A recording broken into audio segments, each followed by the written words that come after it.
Good day. We are from Bisabet 3-1 and we are here to report global environmental flows. Under this chapter, there are six subtopics to be discussed. And to start, let's have Ms. Makaraeg to discuss the first subtopics, which is the modernization and environmental flows.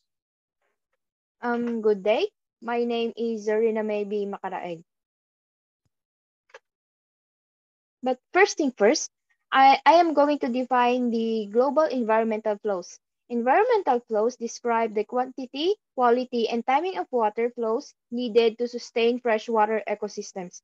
It is assess how much fresh water is available for other uses, including economic activities.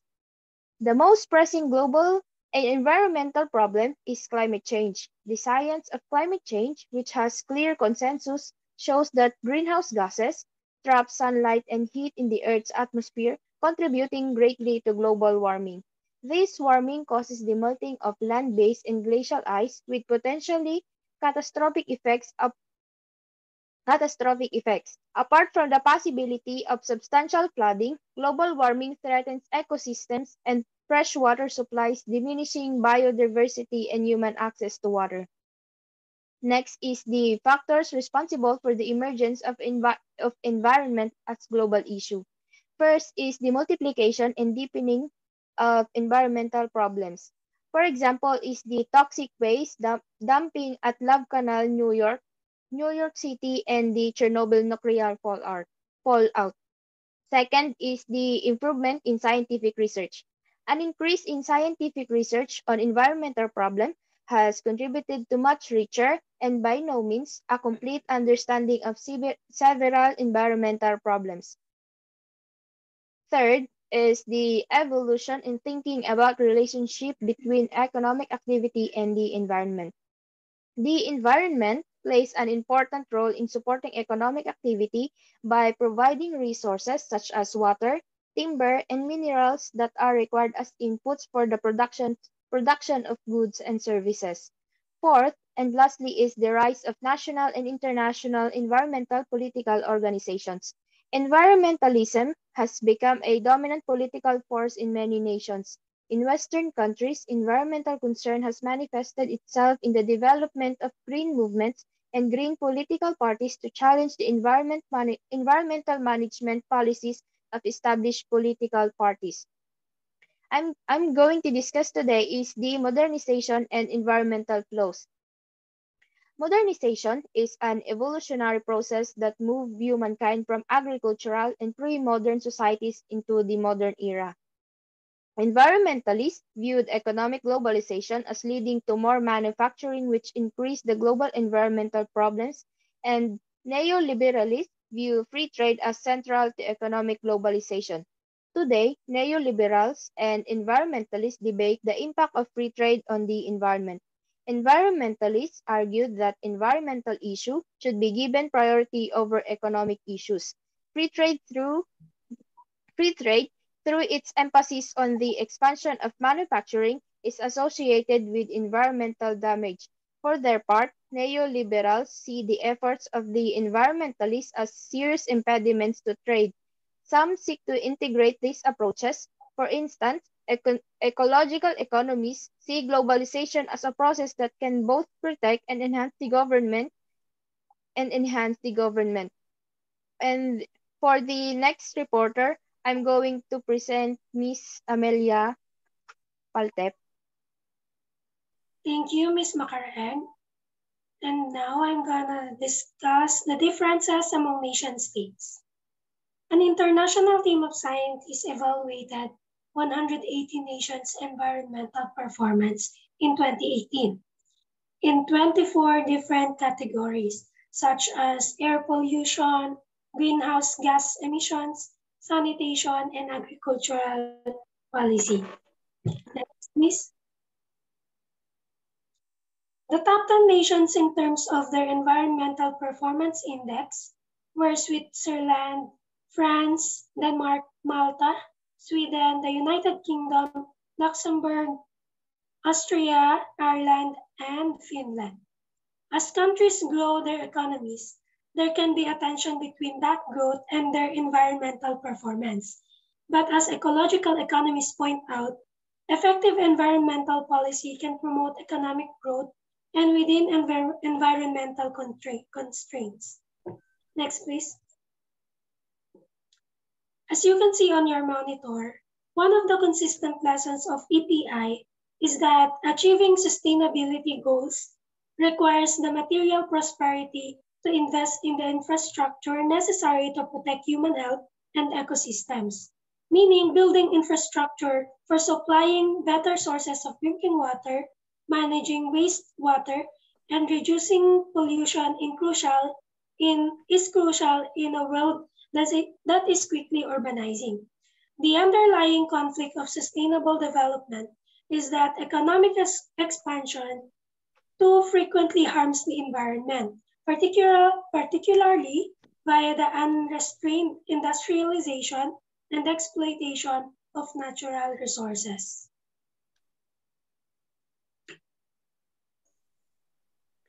Hello, I am Christian J and I'll be presenting you global climate change and its effect. But first, let me define what is climate change. So, climate change refers to long-term shift in temperatures and weather patterns. This shift may be natural, but since the 1800s, human activities have been the main driver of climate change, primarily due to burning fossil fuels like coal, oil, and gas, which produces heat-trapping gases. So, what are the effects of global climate change? First on the list is the rising sea level.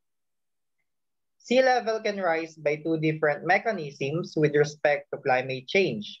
First, as the oceans warm due to an increasing global temperature, seawater expands, taking up more space in the ocean basin and causing a rise in water level. The second mechanism is the melting of ice over land, which then adds water to the ocean, or the melting of ice glaciers. Currently, sea level rising about 1/8 of an inch per year, but is projected to rise in the future. And by 2100, sea levels may rise another 1 to 8 feet according to researchers. Next on the list is the loss of biodiversity. Climate change also results to loss of biodiversity in a way that environmental changes brought by climate change are disturbing the balance in nature. With global warming, sea levels rise and saltwater spills into freshwater areas, which are all caused by the global climate change.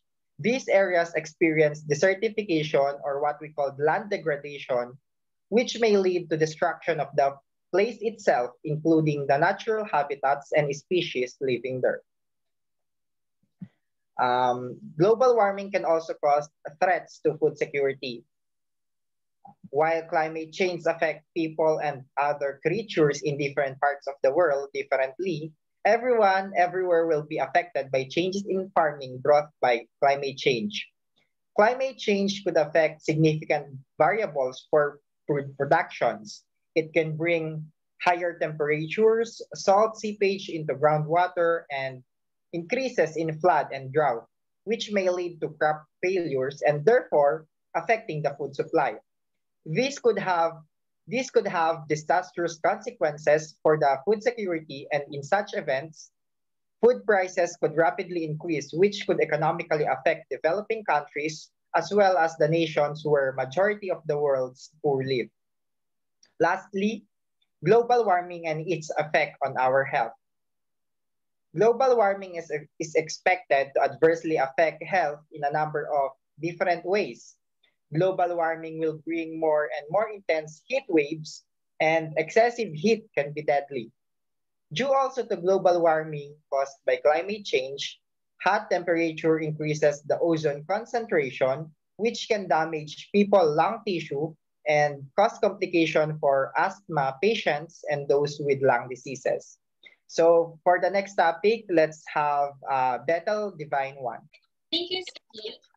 Now, I am Bethel Divine One, and in addition to the climate change, there are also other environmental problems that occur globally. But not to address all of it, we will be discussing only 6 environmental problems that affects the world today. First, we have the destruction of natural habitats. Natural habitats, which includes the forest, wetlands, coral reefs, and the other ocean bottom, are facing destruction due to human activity. Currently, deforestation or the destruction of forests is the major factor that wildly affects our society. Today, the most rapid deforestation is taking place in Gran Chaco, which is the second largest forest in South America. The destruction of any natural habitats leads to a variety of negative consequences for all kinds of life on the earth. The loss of forests leads to other problems for humans, including the loss of timber and other raw materials. So as human beings, we need to be reminded that we are not the only ones living on this earth, so we must also give way for the other living things to enjoy all the provision that the earth offers to them.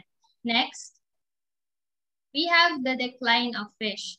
We know that fish is the great source of protein consumed by humans. However, many fishing areas like the Mediterranean are in decline or have already collapsed because of overfishing. According to Food and Agricultural Organization of the United Nations in 2016, 89.5% of the world's most important fisheries can be considered either fully fished or overfished. The main reason is the industrialized and intensive fishing techniques like drift nets and bottom trawling.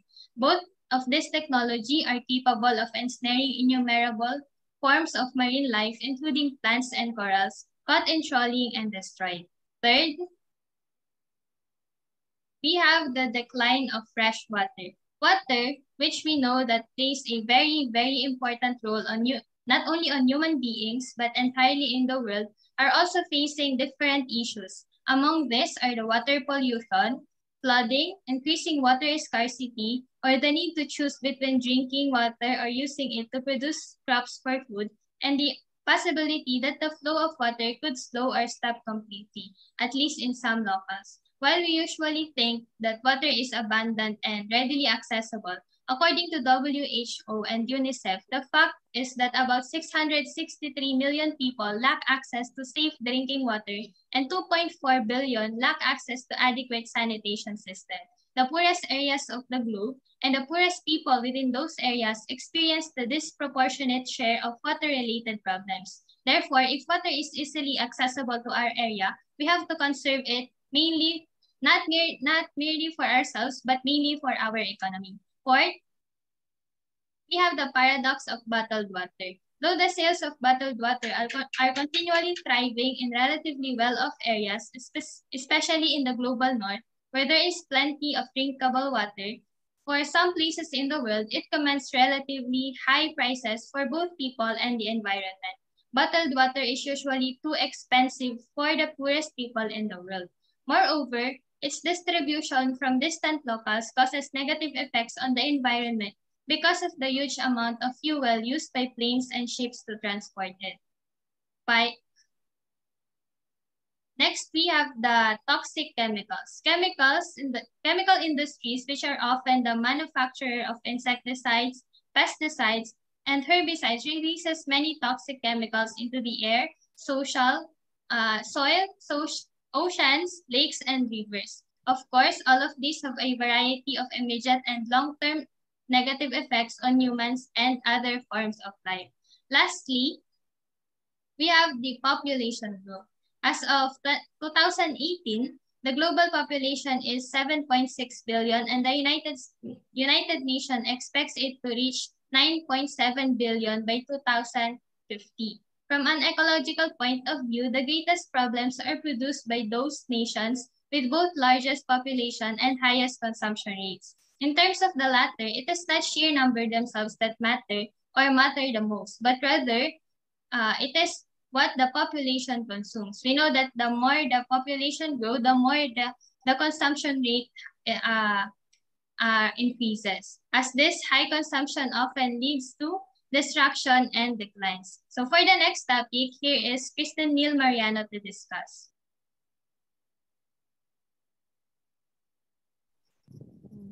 For the global responses, we have 6 topics to discuss. Next slide.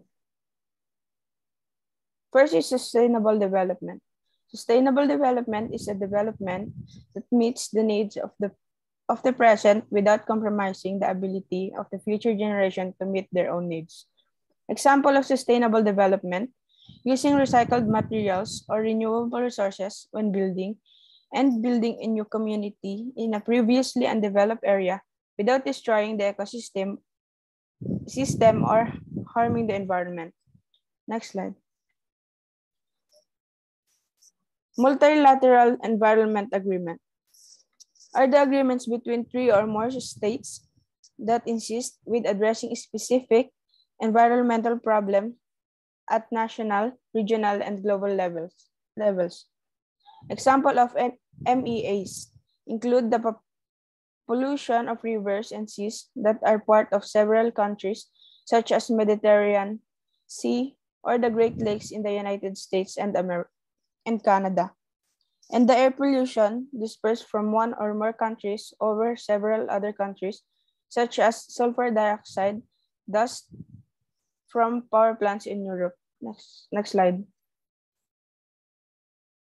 Carbon tax. A carbon tax is a price set by the government that emitters must pay for each ton of greenhouse gas emissions they emit.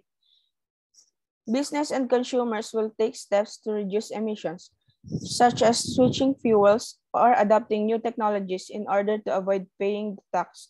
Furthermore, a carbon tax also increases energy costs in proportion to the carbon content of the source of energy. On account of the different carbon intensity of fuels, price impacts are most significant for energy produced with coal, then petroleum, then natural gas. Higher carbon tax rates cause larger changes in energy prices. Next slide.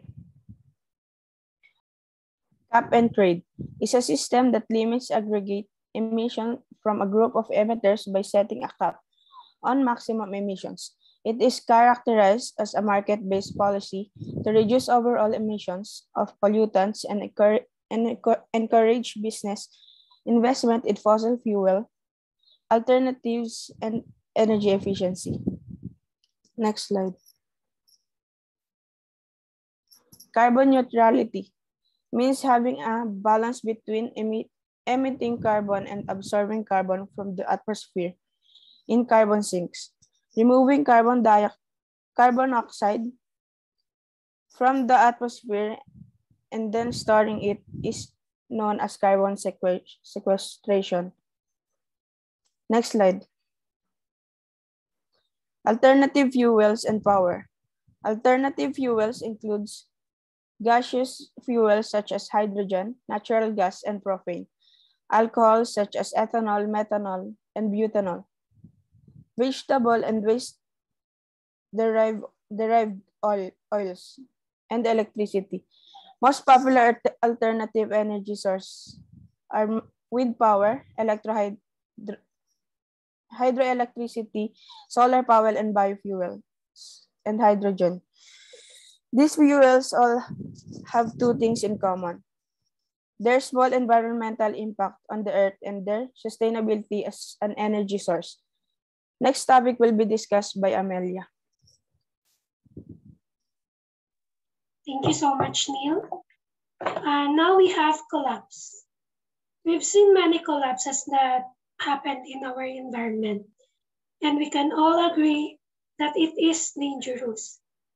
One factor in collapse due to environmental causes is the amount and type of damage that people inadvertently inflict on their environment.